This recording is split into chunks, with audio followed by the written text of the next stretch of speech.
فيلمنا بيبدأ بمجموعة الشباب ديّة هُم كانوا راكبين مستلقّات وداخلين على النايت كلاب ده، وكلّهم بينزلوا وبيخشوا جوّه، بس بيخشوا على منطقة سرية وما فيش بس ال3 بيخشوا، بيكون رئيسهم اسمه دانتي وابنه وروكر بس اللي بيخشوا جوّه، ودي بيكون مكان لعمل مخدرات، بيكون الرئيس واقف معاهم جوّه وابنه بيخش وبيولّع سيجارة، بيقول له: "ما تولّعش هنا حاجة، اطلع برّه وولّع." وبالليل هو بيروح لبروكر وبيقول له: "الموضوع كلّه ماشي مضبوط والّا إيه؟" بيقول له: "كل حاجة تمام، ناقصة بس اللي إحنا نودّي البضاعة للناس عشان تتوزّع." نطلع برّه وبنشوف الFBI حضروا ودخلوا جوّه بدأوا يقبضوا على الكل، وبيخشوا عند المنطقة السرية وبيخلّوا الكل يرفع إيده، وبيكون بروكر كمان جنبهم، وابن القائد بيكون واقف وبيكون رافع السلاح وكان عاوز يخلّص على واحد، بس بروكر ما بيرضاش، بروكر ده بيكون أصلًا عميل سري في الجيش وكان مزروع وسط العصابة دي، وليلو قام جاي راميه ورا، وبنلاقي اللي مرّة واحدة الFBI خلّصوا على واحد وكانوا مشغولين ورئيس العصابة وأتباعه بنلاقيهم مرّة واحدة اللي هم ضربوا 2 وبيروح لبروكر وبيقول له: "أنا كنت معتبرك واحد مننا." دراع اليمين بنلاقي قام جاي ضربه طلقة ما بتجيش فيه، اللي بروكر شال زميله وطلع بيه برّه وبينزّله وبنشوف على طول اللي المكان انفجر ورئيس العصابة وابنه بنلاقيهم اللي هم طالعين طفشانين بعربية وبروكر ما بيحلش وبنلاقي اللي هو طالع يجري وراهم بمستلك وبنروح لرئيس العصابة وهو وابنه وبنشوفهم كمان وهو بيقول: "إحنا اتحاصرنا من كل حتة من الشرطة وكانوا بيطفشوا من شارع جانبي." بس بيلاقوا بروكر جاي على آخره ويقوم جاي قازح من على المستلك وضرب طلقتين في العربية وفجرها قبل ما المستلك أصلًا يوصل لها، وبيروح وبينزّل القائد وبيثبّته على الأرض وابنه بينزل وبيرفع السلاح وكان عاوز يخلّص على بروكر، بس بروكر بيقول له: "نزّل السلاح." ما بيرضاش، خبط طلقة في رجله وبنلاقي اللي الشرطة كلّها اتجمّعت حواليه وبيقولوا له: "نزّل السلاح." ما بيرضاش، وبنلاقي اللي هو بيحط إيده في جيبه والشرطة كلّها بتلاقي اللي هي خلّصت السلاح عليه، وبيكون بروكر مصدوم جدًا وبيخلّص المهمة بنجاح، وبنروح بعدها بسنتين على المدرسة دي وبيكون بنت بروكر موجودة وبيكون اسمها مادي وكانت بتلعب عادي خالص ولا فارق معاها أي حاجة، ومرّة واحدة واحد صاحبها بييجي عليها وكان بيضايقها وبياخد منها كاب وبتقول له: "هات الكاب." فعلًا بيديه لها وبتيجي تتحرك ويقوم جاي واخده من على دماغها، بتقول له: "هات الكاب تاني." بيقول لها: "أنت هتعيطي دلوقتي وهتلم علينا؟" بيقول لها قامت جاية باصة له مرّة واحدة قامت جاية ضرباه بوكس في وشه وخبطاه بالرجل، وعلى طول بنشوف بروكر وهو كان شغال عامل عادي وبنلاقي مرّة واحدة إن الموبايل بتاعه بيرن، تكون دي المدرسة وبتقول له: "تعالَ الحق بنتك عشان بنتك عملت مصيبة." بيقول لهم: "خلاص أنا جاي أهو." بنشوف اللي هو ماشي في الطريق ووصل لهم خلاص، وبيخش جوّه وبيشوف الكيسة بتاعة مادي وبيقول لها: "بنتي بخير." بتقول له: "بنتك بخير وما عملتش أي مشاكل، هو اللي غلطان." وبنلاقي جيمي ومراته جوّه كانوا بيتعاركوا عشان ابنها، وبروكر بيخش للبنت جوّه بيقول لها: "أنتِ عاملة إيه؟" بتقول له: "بخير." ما بيقول لها: "مش أنتِ حذّرتيه؟" بتقول له: "أيوه حذّرته مرتين." بنلاقي اللي هو خلاص خدها ومشى وبيذكر الأنسة بتاعة مادي، وبيطلعوا برّه وبنلاقي جيمي ومراته واقفين وجيمي راح يتعارك مع بروكر، وبروكر بيودّي بنته عند العربية بيقول لها: "اركبي." وبنشوف جيمي قاعد يقول له: "دلوقتي بنتك ضربت بنتي خلّتها تعتصر." بيقول له: "ابنك اللي غلطان." بنلاقي اللي بروكر راح يركّب بنته وجيمي بياخد الفرصة وكان رايح يضربه بس بروكر ما بيكونش سهل بيقوم جاي موقعه على الأرض وكان خلاص هيموته، بس عشان بنته والمفتش اللي واقف هو ساكت وبياخد بنته على طول وبيروّحوا وبنروح وبنشوف بروكر وهو كان بينايم بنته وبنته بتسأله وبتقول له: "إيه رأيك في الأنسة بتاعتي؟" بيقول لها: "جميلة." بتقول له: "لأ مش قصدي على كده." بيقول لها: "ما أنا عارف." بيقول لها: "نام يا مادي." وبيسيبها وبيطلع وبينتقل بينا المشهد لمرات جيمي وهي كانت واقفة مع أخوه وبتقول له: "يرضيك اللي النهارده ابن أخوك وأخوك اتضرب؟" بيقول لها: "أنا ما ليش دعوة ما يتضرب والّا ما يتضربش ده حاجة ما تشغلنيش." بتقول له: "لأ أنا عايزك تجيب حق ابني وجوزي." بيقول لها: "وجوزك ده ما لوش أي حاجة؟" تقول له: "طب معلش عشان خاطر المرة دي." تقول له: "أنا عاوزة حتة مخدرات من اللي معاك." وفعلًا بيدّيها وهي ماشية بيقول لها: "خلاص أنا هاتولى الأمر." وبنروح تاني لبروكر وهو كان واقف مع الأنسة بتاعة مادي وبيقول لها: "أنا عاوز أعمل عيد ميلاد لبنتي." بتقول له: "خلاص ماشي اعمل حسابي أنا اللي هاعمله لك." قال لها: "ما أنا كنت جاي أصلًا أقول لك عشان كده، عشان أنا ما ليش في عيد الميلاد ولا باعرف أعمل الحوارات دي." بتقول: "روح راضي جيمي ومراته." بيقول لها: "ماشي." وفعلًا بالليل اللي هو اتجه على هناك وبيروح عند المكان ده، والمكان ده بيكون شغال فيه جيمي وبينزل وبيروح له، بيقول له: "جيمي أنت جاي المرة دي عشان تضربني والّا إيه؟" بيقول له: "لأ أنا جاي أعتذر منك." بيقول له: "أنا مش هاقبل الاعتذار إلا لمّا تروح تعتذر من ابني ومراتي الأول." بيقول له: "طب أنا هاعتذر منك دلوقتي وابنك ومراتك لمّا أقابلهم هاعتذر منهم أكيد." بيقول له: "خلاص أنا قبلت منك الاعتذار." وعلى طول بيسيبه وبيمشي، وبنشوف بروكر وهو رايح يموّن العربية بتاعته، وفعلًا بيقف في البنزينة وكان عادي بيموّن مرة واحدة بييجي العربية دي قدامه والراجلة دي بتنزل منها، واحد منهم بيروح له بيقول له: "أنت خلّصت؟" بيقول له: "لأ لسه." بيقول له: "لأ أنت خلّصت." بيقول له: "هو مرة واحدة نزّل السكينة بتاعة البنزين." بيقوم جاي قايل له: "فكّر تاني في اللي أنت جاي فيه عشان ما تزعلش." بالليل الراجل بيضحك وبيروح تاني يضايقه وكان خلاص راح يضرب، بس بروكر بيخبطه الغيار وبيروح تاني على زميله وبيضربه وبيخلّص عليه في أقل اقل من ثانيه، وبيروح له تاني وبيقول له مين اللي بعدك هنا؟ بيقول له مفيش حد، وقوم جاي قايم لصاحب البنزيمه وبيقول له انت شفت حاجه؟ بيقول له لا. وبنروح تاني الكيس وبنشوفه هو واحد بيرن عليه، والرجاله يكونوا بترن عليه وبتقول له احنا اتهزمنا. بيقول لهم ازاي؟ بيقولوا الراجل ده يكون غشيم. فكيس بيقول لهم خلاص بيقول الموضوع ده وانا اتولى الامر. ويشوف بروكر وهو راح يجيب بنت، وفعلا جابه وهو ماشي بيلاقي مره واحده اللي عربيه الشرطه وراه، فبيركن على جنبه وبنلاقي المفتش راح له وبيقول له انا عاوزك في كلمه، وفعلا بينزل وبيروح معاه. وبنلاقي المفتش بيقول له في 2 اتضربوا النهارده عند البنزيمه. بيقول له انت بتتهمني انا؟ بيقول له لا. بيقول له خلاص اما انت منزلني ليه؟ بيقول انا شاك فيك. بيقول له طب خلاص صاحب البنزيمه قال لك حاجه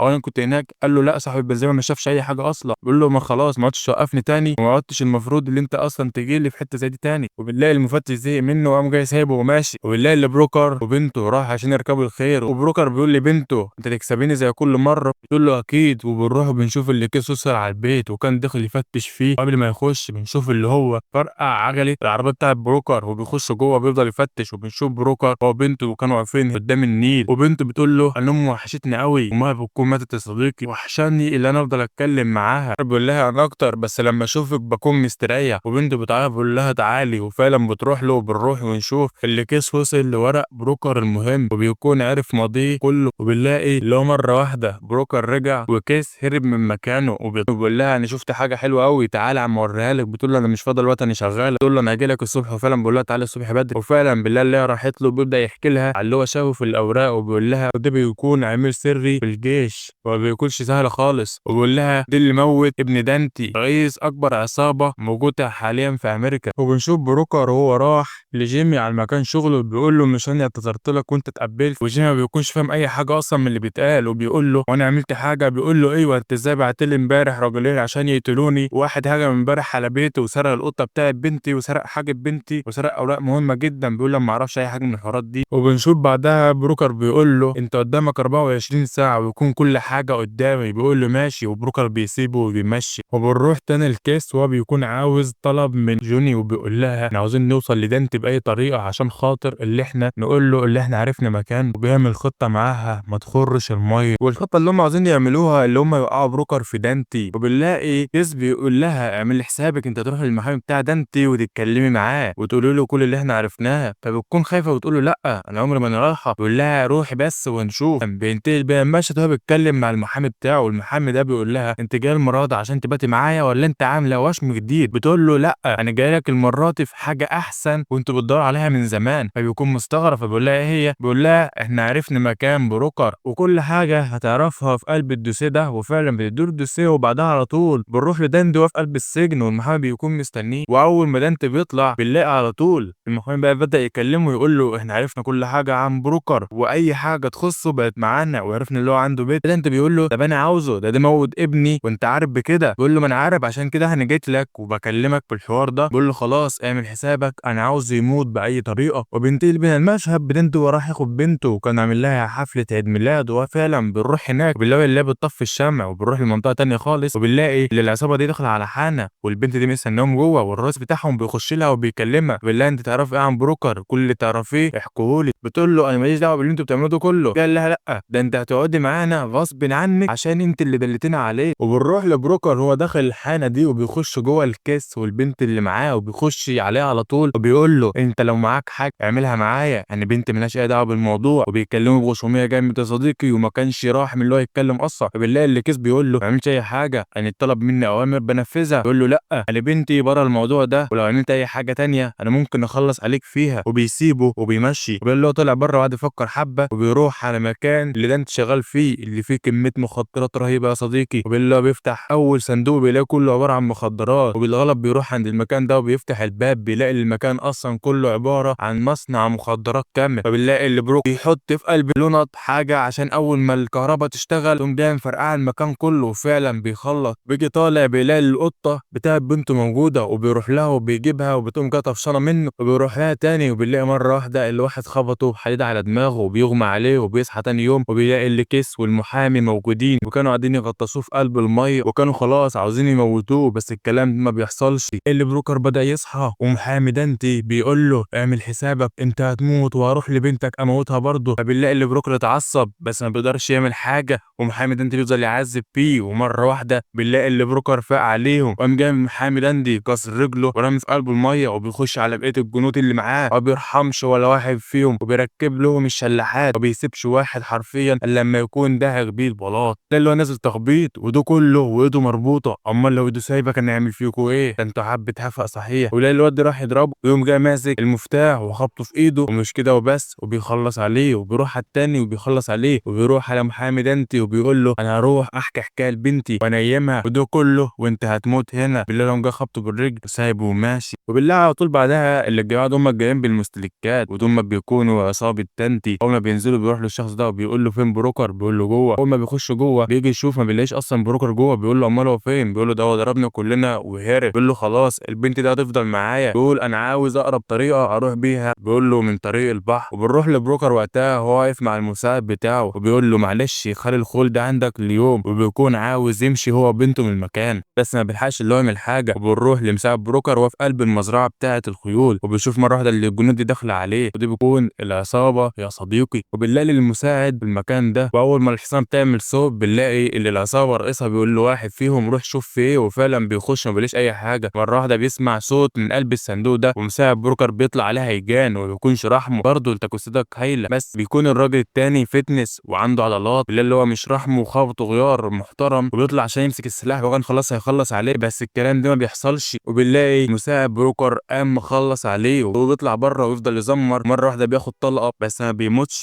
وبروكر جوه بيعرف اللي فيه حد دخل على المكان بتاعه، وفعلا بالله اللي هو واخد بنته وبينزلها هنا وبيقول لها رن على رقم 911 ويقول لهم انت مين وبنت مين، ويقول لي في حد هاجم علينا بمسدس. فعلا بينزلها تحت. بيقول له بقى يجهز يا صديقي، بيروح عند الشباك ده عشان يعرف مين اللي موجود. بيلاقي اللي فيه عصابه وناس ماشيه قدامه باسلحه حرفيا. بيلاقي اللي هو ماسك الشوتجن دي وطالع بيه بره، وجوز الرجاله دول بيطلعوا على الباب ويقعدوا لك واحد بيخبط الباب بالرجل. بيلاقي اللي مره واحده بروكر خبطه طلقه رجعه 2 متر ورا، وبنته بتعمل صوت والراجل ده بيسمع صوتها وبيقوم جاي داخل عليها وكان خلاص عاوز يموتها. وبروكر فوق بيكون خلاص خلص على الراجل ورئيسهم ضرب عليه نار، بس بروكر بياخد كفر في قلب الراجل، وتحت كميس بيضرب عليه نار، بس بروكر ما بيكونش سهل وبينزل على طول يخلص على تحت عشان بنته ما تموتش. وبيشوف اللي بنته هربت وواحد طلع يجري وراها. بيطلع فوق وبيكون الواد ده معاند معاه ومش حله حرفيا، يروح يمين بيروح معاه، يروح شمال بنلاقي اللي هو رايح ورا بروكر ما بيحلوش ولا ثانيه عشان ما يلحقش بنته. وعموما الهدف بيبقى بنته بس. وبالله اللي بروكر مره واحده سيطر عليه وخبطه طلقه في دماغه وطلع يجري ورا بنته، وفعلا بيشوف بنته والراجل ده مش حايلها وبيجري وراها وكان خلاص هيخلص عليها، بس بروكر في اخر لحظه بيكون مخلص عليه. بنته بتكون مستغربه جدا وبيفضلوا باصين لبعض حبه، ومره واحده واحد بيجي طاير على الموقعه على الارض وبينزلوا تخبطوا في بعض، وهو على الارض بيضرب في الراجل بيقول لها اهربي بسرعه يا مادي. وفعلا بتطلع تجري وبتروح عند البت دي، والبت دي اصلا عاوزه تهربها باي طريقه عشان في فلوس عليها. وبيكون بروكر شغال ضرب في الراجل ومش رحمه حرفيا، واول ما بيخلص عليه بيشوف اللي بنته بتتاخد وتحط في قلب المركب دي وطلع يجري. وبيلاقي اللي مره واحده المركب اشتغلت وطلعت تجري، وبيروح بيلحقهاش وبيروح عند البيت بتاعه وبيلاقي اللي الشرطه خلاص وصلت. وبيشوف اللي المساعد بتاعه بيقول للشرطه رن على الاسعاف بسرعه هاتوها عشان هو لسه ما ماتش. وبيشوف مره واحده اللي التليفون بتاع الشرطه رن وبيقول له ان مادي هي اللي بترن، وفعلا بيتبع واشارتها وعلى طول بروكر بيعرف هي فين. طبعا اللي هو ماشي في الطريق وعربيه الشرطه طالعه تجري وراه، وبنروح عند المختبر وكيس موجود وبيقول لها انت ازاي تجيب واحده زي دي هنا؟ انت عاوزه تودينا في داهيه، دي مكان مشبوه وانت عارفه اللي احنا بنعمل هنا مخدرات، ازاي تجيبيها؟ بيكون خلاص مسك المسدس وراح يخلص عليها، بس البنت ما بترضاش بتقول له ازاي تخلص عليها؟ ما ينفعش انت تخلص عليها. وبيفضلوا يتخانقوا مع بعض، ومره واحده بنلاقي اللي جيمي ومراته وصلت وبتخش عليه وبتقول له ان انا سمعت النهارده اللي فيه بيت كامل مات فيه 6 اشخاص وبنت اتسرقت منه. بيقول لها انا مالي بالحوار ده. بتيجي تبص ورا بتلاقي اللي موجوده وبتروح عشان تجيبها، بتفتح النور وبنلاقي المكان كله بدل اللي هو اتفجر بيكون كيس مصدوم جدا، وبيروح يتخانق مع مرات جيمي بيقول لها انت فجرت المختبر بتاعه كله، وغصب عنه بيقوم جاي خابطها طلقه في بطنها وبياخد مادي وبيطفشوا بيها. وبيكون خلاص بروكر وصل على المكان